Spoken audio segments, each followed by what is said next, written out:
Halo, kenalin nama gua Adnan Sebastian Pratama. Di sini gua akan melanjutkan part yang kemarin tentang sosialisme di Indonesia. Kali ini gua akan membahas tentang perkembangan sosialisme di Indonesia itu muncul di awal abad ke-20. Ideologi ini masuk sebagai upaya melawan kolonialisme Belanda. Gerakan sosialisme di Indonesia banyak dipelopori dan dibawa oleh partai dan organisasi-organisasi tertentu seperti Vereniging van Spoor en Transport Personeel atau VSTP atau bahasa Indonesia di Serikat Pekerja Kereta Api Semarang. Kemudian ada Indi Social Demokratis Vereniging disingkat ISDV. Kemudian ada Serikat Islam dan ada Partai Komunis Indonesia atau PKI. Juga banyak partai-partai lainnya yang tidak bisa saya sebutkan. Perkembangan ideologi sosialisme di Indonesia juga dibawa masuk oleh tokoh-tokoh barat seperti Hans Liebknecht, Dekker, dan Brandstätter. Tiga orang ini datang ke Indonesia untuk mengajarkan rakyat cara berpikir secara radikal dan progresif. Mayoritas rakyat Indonesia saat itu bekerja sebagai buruh.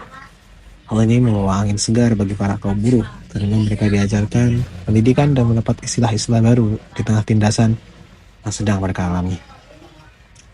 Sniflit adalah seorang tokoh barat asal Belanda yang menjadi ketua Partai Social Democratische Arbeiders Party atau SDAP, juga dikenal sebagai Partai Buruh Demokrat Sosial. Alasan Sniflit datang ke Indonesia karena ia merasa mayoritas anggota SDAP di Belanda sana sudah terlalu radikal. Dia nggak setuju tuh sama hal itu, makanya Sniflit datang ke Indonesia. Dia datang tuh nggak sendiri, dia datang bersama Peter Bergsma dan Adolf Bars. Mereka bertiga akhirnya bergabung ke dalam satu serikat, yakni Vereniging van Spoor en Transport Personeel VSTP atau Serikat Pekerja KA yang ada di Semarang pada tanggal 9 Mei 1914. Setahun aktif di VSTP, Sniflit kemudian membuat organisasi baru, yaitu Indi Social Democratic Vereniging atau ISDV.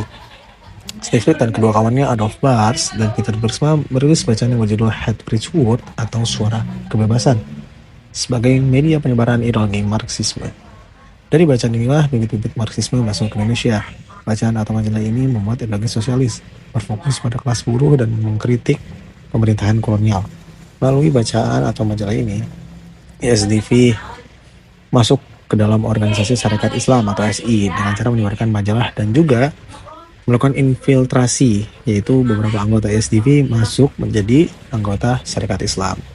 Hal ini dilakukan karena Syarikat Islam memiliki banyak anggota pada saat itu.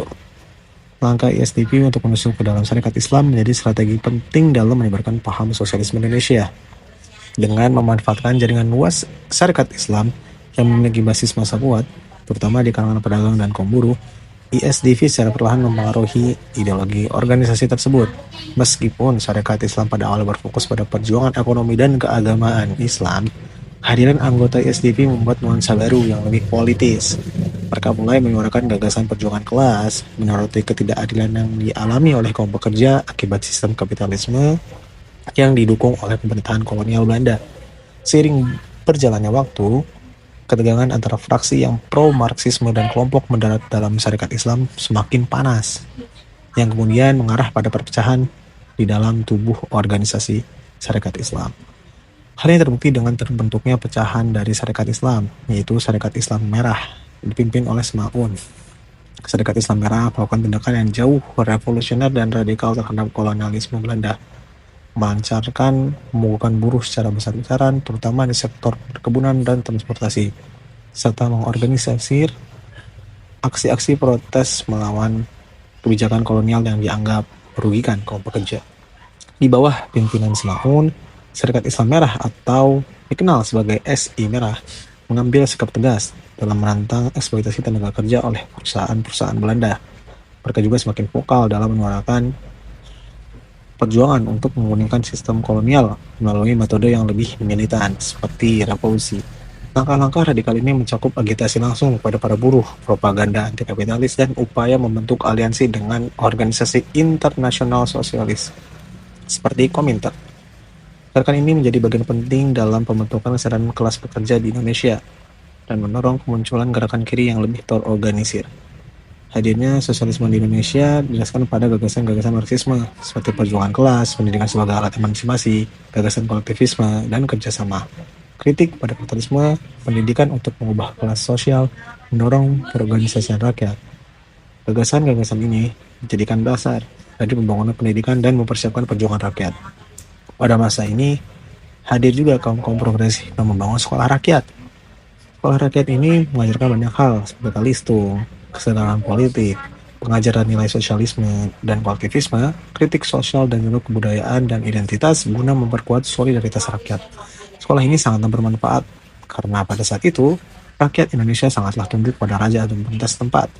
Masuknya pendidikan dari sekolah rakyat memupuk kesadaran akan penjajahan dan perampasan hak hidup, baik dari sisi hak asasi atau perekonomian rakyat. Pandangan baru yang rakyat dapat dari sini membuat mereka lebih terorganisir dan ingin melakukan perlawanan.